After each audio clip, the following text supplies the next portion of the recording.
Aqui é o Alexandre Locke, sou psiquiatra, bacharel em filosofia, sou pesquisador também do Hospital das Clínicas e falar um pouquinho sobre a insatisfação crônica na sociedade de hoje e como que a cultura contribui para isso. Então, claro que a insatisfação ela é multifatorial, vou falar de alguns fatores, falar um pouquinho do Freud, mas entender como que a cultura de hoje pode contribuir com essa sensação de insatisfação que a gente vê espalhado por aí, né? Todo mundo se queixando, todo mundo insatisfeito, né?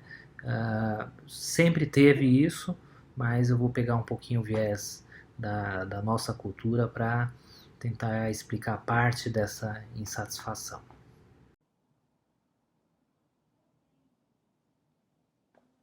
A insatisfação é uma queixa crônica dos dias de hoje, né? E eu diria que não somente dos dias de hoje, mas de sempre.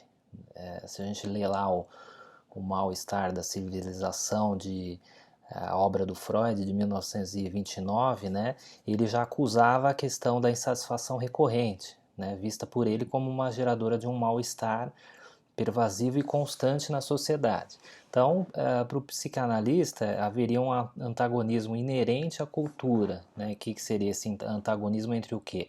Entre as exigências da pulsão humana e as exigências civilizatórias, entendendo aqui como pulsão, de uma maneira bem abreviada, a energia psíquica que impele os seres humanos.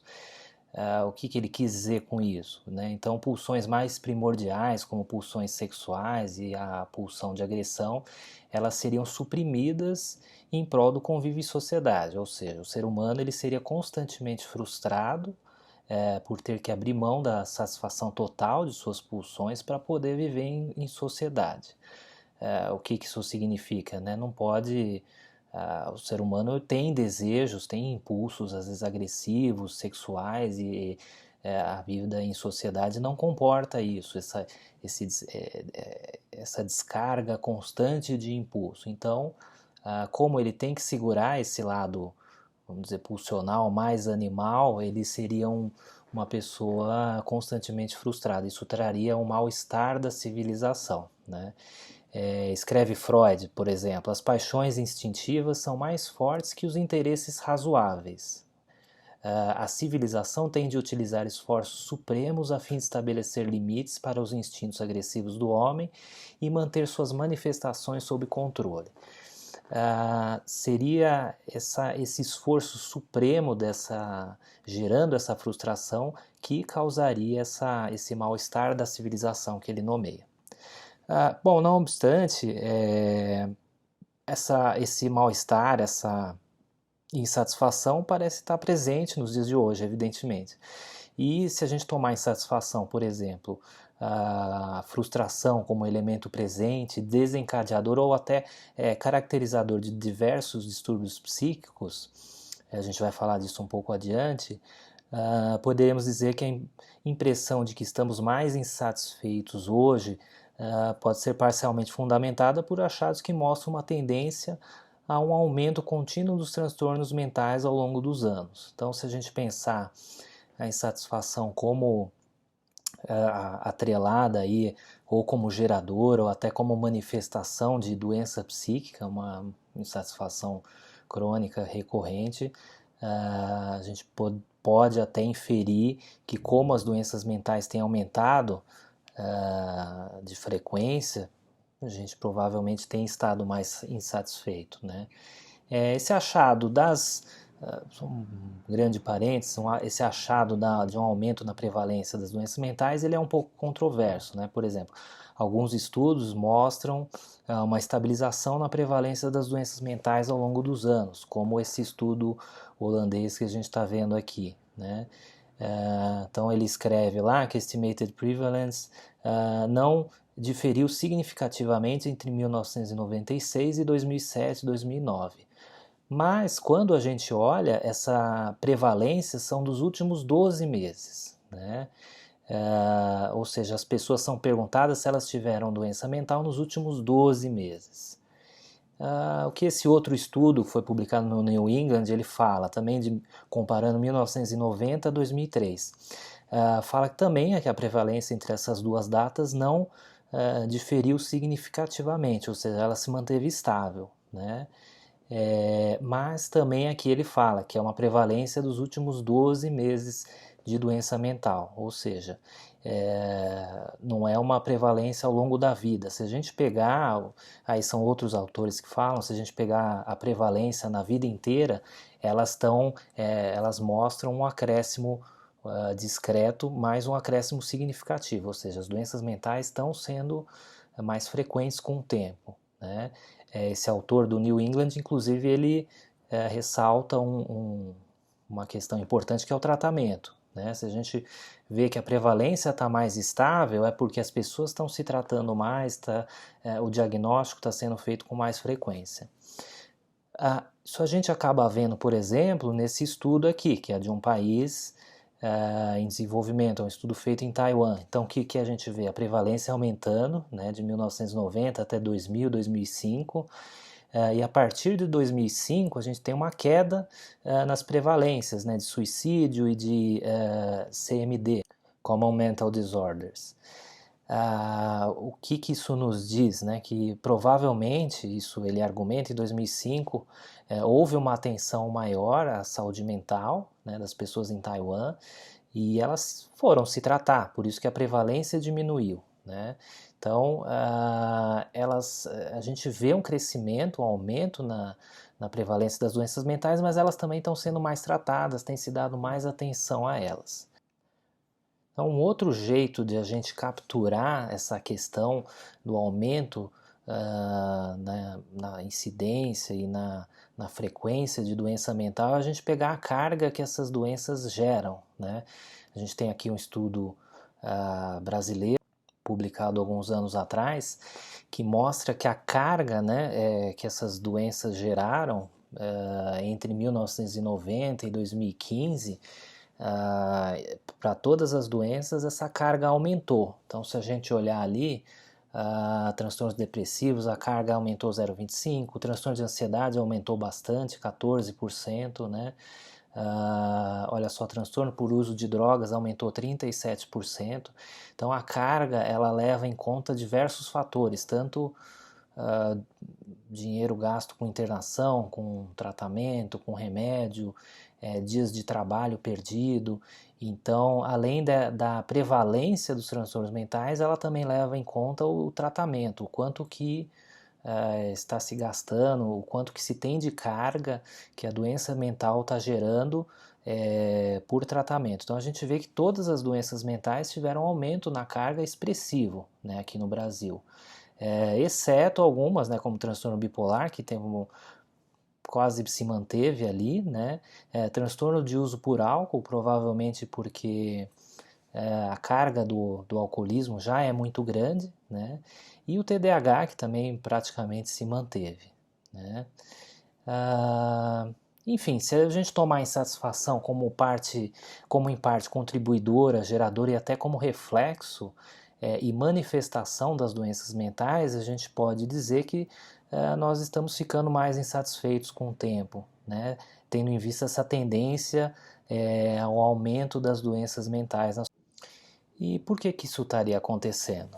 Se a gente voltar ao Freud, o mal-estar na civilização, os caminhos da pulsão, a gente pode começar a ter uma perspectiva de um dos fatores que contribuem para essa insatisfação crônica que a gente vê nos dias de hoje, né? De maneira bastante simplificada, como eu havia dito, a pulsão é a energia psíquica que nos move. E como é que ela nasce? O Freud, quando formulou o conceito da pulsão, desde o início ele queria estabelecer uma correspondência entre o mundo psíquico, né, entre ideias e afetos, e a fisiologia pulsional, ou seja, os processos neuroanatômicos e energético-econômicos, né, que a gente tem no nosso corpo. Citando aqui o Luiz Hans e seu excelente trabalho, a teoria pulsional na clínica de Freud, né?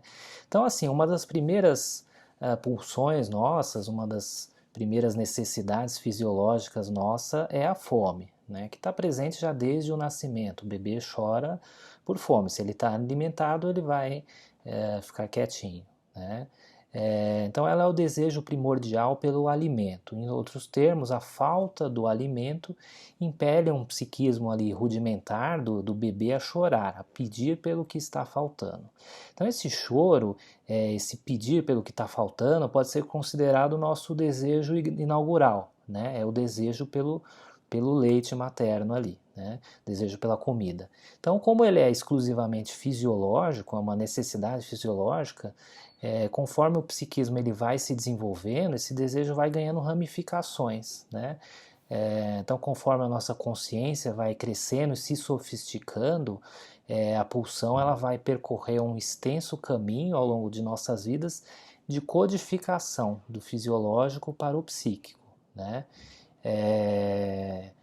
O que eu quero dizer? Se a gente tem um desejo muito rudimentar e fisiológico no começo, ao longo da nossa vida a gente vai ramificando esse desejo, conforme a nossa consciência vai crescendo, a gente vai ganhando símbolos, né? A gente vai ramificando esse desejo para outros objetos, né?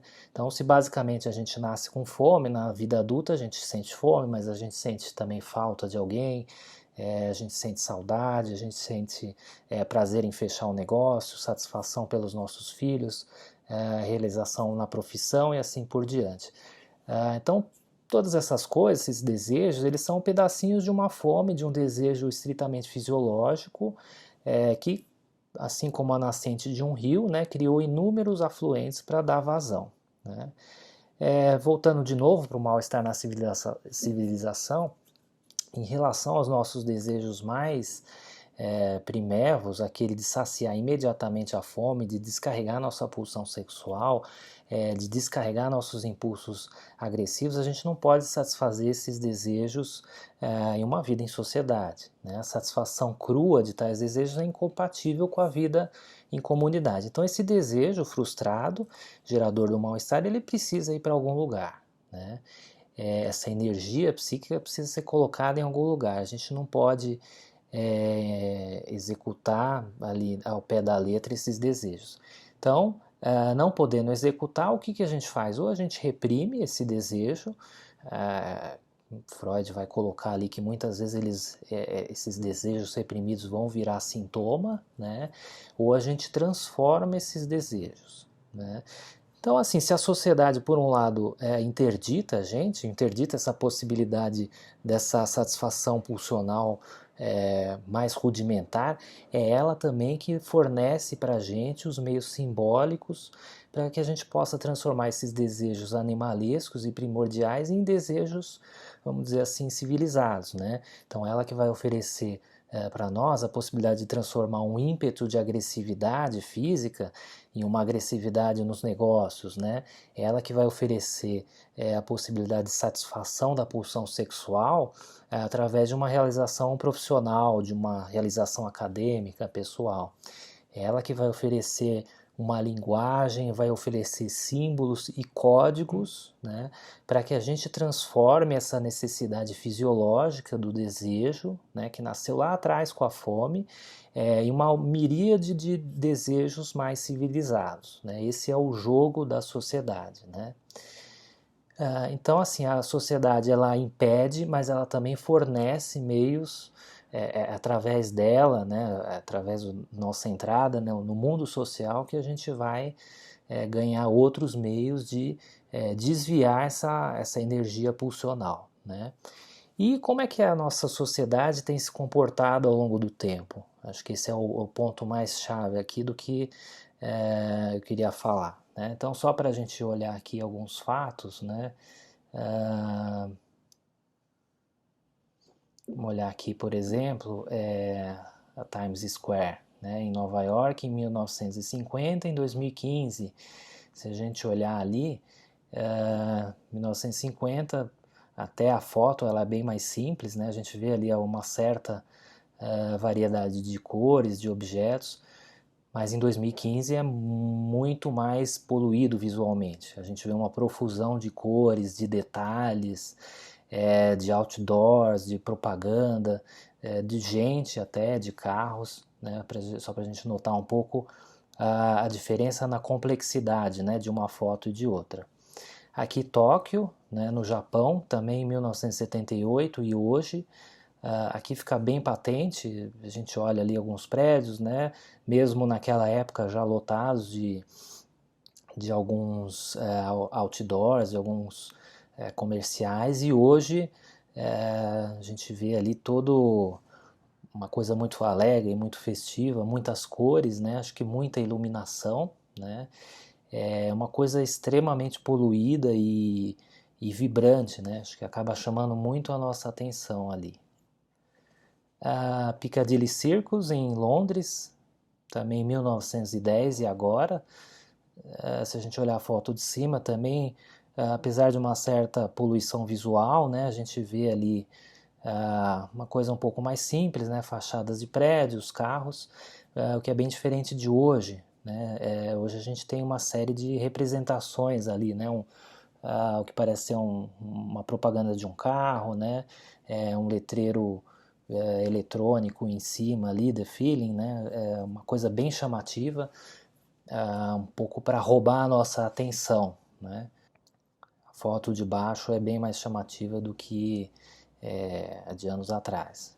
Aqui a Avenida Paulista, 1952 agora, em sendo um país em desenvolvimento, a gente vê que a diferença é brutal ali. A gente mal via prédios ali na Avenida Paulista, muito arborizada, e hoje a gente mal vê atrás dos prédios, né, de tanto edifício que tem ali, né? Então a gente consegue observar como a complexidade mudou, né? Se a gente traduzir isso em fazer rabiscos, né? Se alguém tentar desenhar isso aí, passar para o desenho, a pessoa vai ter muito mais dificuldade, né, de transformar a foto em rabiscos, em símbolos na foto de baixo do que na foto de cima.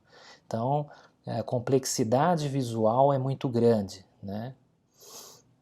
Isso se reproduz em outras experiências que a gente tem. Por exemplo, se a gente olhar os desenhos animados do Mickey Mouse, né? Se a gente olhar 1929 e o de agora, a gente consegue ver como mudou o detalhamento, né? Se ali na figura de cima, apesar da cor, né? Eu acho que não é só uma questão de cor, mas é uma questão de complexidade simbólica, né? Se a gente olhar o Mickey Mouse de baixo, vamos dizer, o desenhista ali, seria até um programador, né? Ele colocou muito mais coisa na figura de baixo do que na de cima, né? Então a gente vê tem uma presença muito maior de símbolos e de códigos na figura de hoje em comparação com a de antigamente. A mesma coisa com Tom e Jerry, né? Com 1940 e agora. Um desenho mais simples em 1940, comparado com alguma coisa mais dinâmica, mais rebuscada, mais sofisticada, né? E a mesma coisa com Looney Tunes, né? Acho que tem a questão da cor também, mas a gente vê, olha como a figura de baixo é muito mais complexa do que a de cima, né? Ela é muito mais, eu diria até caótica, confusa, né? E isso se repete assim com as mais diversas mídias. Se a gente olhar um filme de antigamente e um filme de hoje, a gente consegue notar bastante diferença, né? Então aqui alguns exemplos e é um pouco dos filmes que eu queria falar também, né? Se a gente pegar os 10 filmes mais populares de acordo com o site IMDb e a gente fazer algumas contas ali com os dados desse filme, né? Vamos pegar ali os 10 Mandamentos, né? Os 10 Mandamentos, um filme de 1956, fez muito sucesso. A gente olhar ali, tem traduzir, né? A gente transcrever o script para o papel, a gente vê que são pronunciadas 82 palavras por minuto. E a gente tem 10 quebras de cena por minuto também, né? Se a gente fizer isso com Ben-Hur, 12 Homens e uma Sentença, Intriga Internacional, Alta Sociedade, a gente vê que a gente tem uma média de 82 palavras por minuto e de 7 quebras de cena por minuto, né, nesses 10 filmes que foram os mais populares entre os anos de 1950 e 60. E se a gente fizer a mesma coisa com os filmes de 10 anos atrás, Iron Man, De Repente 30, Paixão de Cristo, Batman, né? Você vê que são filmes de super-heróis, né? O Hulk, a gente vai ver que os dados são diferentes, né? Se fala menos, né? Transcrevendo, passando o script para o papel, a gente vê que são pronunciadas 63 palavras por minuto. E há um aumento substancial no número de quebras de cena, né? Por exemplo, são 18 quebras de cena por minuto. Então, para a gente traduzir isso em um gráfico, então enquanto que se fala menos, né, nos filmes de hoje, a gente tem mais informação visual, né, a gente tem mais do que o dobro de quebra de cenas, e são filmes mais curtos também, né, uma média de duração de 141 minutos versus 123 minutos nos filmes de hoje, né. Então, o que acontece hoje? A gente vive num mundo muito mais visual, né? Ao passo que no passado os estímulos visuais eram menos intensos, hoje, como a gente vê, a nossa cultura, a nossa sociedade, ela é muito mais visual, desde a mídia que a gente consome até sair na rua, enfim, e a diversidade de construções, de prédios, a complexidade das coisas. A gente está num mundo onde o estímulo visual é muito mais importante, né? Só para a gente focar um pouco nos filmes, né? Se 70 anos atrás a gente tinha filmes com muitos mais diálogos, com muito mais palavras, com menos cenas, né? Hoje em dia a gente tem menos diálogo e muito mais cenas, ou seja, a gente é visualmente muito mais estimulado do que no passado. Então hoje a gente está numa cultura onde o visual é muito importante. O que acontece com o visual? Se a gente pensar, é, a, o visual ele é muito imediato, né? Ele nos convida ao imediatismo. Então, por exemplo, se eu estou lendo um livro, eu estou ali lendo as palavras, eu não tenho uma imagem que se forma na minha mente de imediato, eu não estou recebendo esse estímulo, né? Eu primeiro leio o livro e eu começo a imaginar, né? Aquilo está dentro do meu espaço interno, eu tenho uma representação interna. Há ali uma mediação, né? A palavra já é um símbolo que não nos remete a um estímulo imediato. Né? Então, primeiro eu preciso ler para depois imaginar aquela leitura, formar uma história, formar uma representação na minha cabeça. Né? Ao passo que na imagem não. Né? A imagem ela é imediata. Então aquele estímulo, né, visual aparece de imediato na minha cabeça. Então eu tenho uma mudança de qualidade, né? Eu tenho muito mais imagens hoje e menos diálogo, vamos dizer assim, né? Pegando os filmes. Né? O que acontece? É como se a gente fizesse isso. Né? Eu tenho muito mais estímulos, né? Uma quantidade muito maior de estímulos, só que eu não aprofundo, não dá tempo de eu aprofundar. Né? Eu estou recebendo um estímulo atrás do outro. Né? Ao passo que se eu tenho uma menor quantidade de estímulos, vamos supor que eu tenho só essa superfície aqui de estímulo, eu consigo aprofundar. Então, eu acho que a cultura de hoje, por ser muito mais visual, ela nos leva a uma velocidade maior, né? A gente é estimulado com maior velocidade do ponto de vista visual, mas ela é menos refletida. Né? A gente reflete menos sobre as coisas que a gente está recebendo visualmente. Né? Então é um tipo de subjetivação mais rápida e menos funda, mais superficial. Né? Então eu estou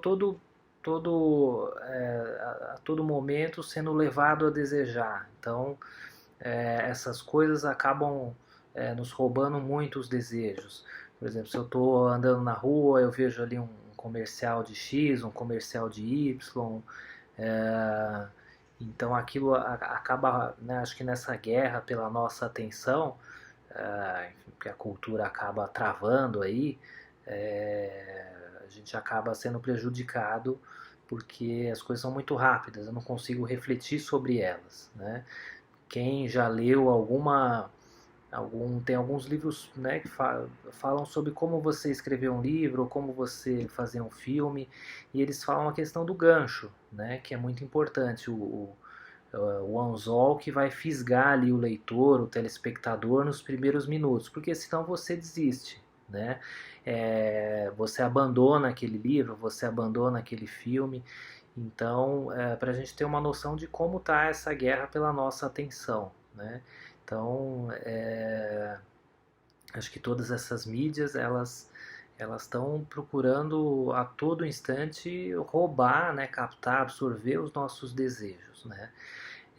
E o que acontece? É um desejo que é fugaz, ele é temporário, né? Ele é uma coisa superficial e isso acaba, não é uma coisa que vai entrar, eu não vou ter uma reflexão sobre aquilo não vai se aprofundar dentro de mim e tocar o meu íntimo, né?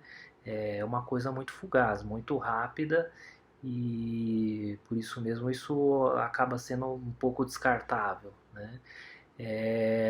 Então, assim, ao passo que a cultura acaba nos oferecendo esse meio mais rápido, mais superficial, a gente drenar os nossos desejos, é um meio que não se sustenta, né? Porque é um meio que ele é raso, ele acaba não tocando em partes importantes da nossa identidade e ele é fugaz, né? Justamente por ser irrefletido, por não ter essa capacidade de aprofundamento, ele acaba indo embora como fumaça, né? Então acho que esse é um dos vieses pelos quais a gente pode entender essa insatisfação crônica que a gente vê nos dias de hoje, né? Talvez aí tendo como boa parte o reflexo a cultura, né? Voltando, só para finalizar, voltando um pouco para os estudos, uma coisa que a gente vê,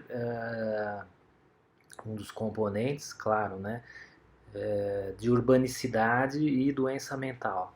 A gente tem vários fatores aí como pouco capital social, né, entre as pessoas, em bairros, né, isso, o estresse, a violência, né, a falta de ligação entre as pessoas em grandes cidades, eu acho que isso, claro, contribui para um aumento na incidência de doença mental em grandes cidades, mas a outra questão que a gente pode pensar também como contribuindo para isso é justamente essa questão da cultura, né? Onde a gente tem um acirramento dessa guerra pela nossa atenção em grandes cidades, né? A gente tem essa exacerbação dessa luta pelos nossos desejos, né? Todo mundo quer captar nossos desejos com essas coisas fugazes e mais superficiais. Isso é mais intenso nas grandes cidades, né? Então é só um outro fator aí para reforçar. Enfim, isso é um pouco da perspectiva de como a gente poderia entender a cultura contribuindo junto com outros fatores, evidentemente, para a insatisfação crônica que a gente vê hoje em dia na nossa sociedade. Os links dessa aula eu depois vou colocar nos comentários, tem alguns documentos, alguns artigos e qualquer coisa eu estou disponível também por e-mail. Um abraço.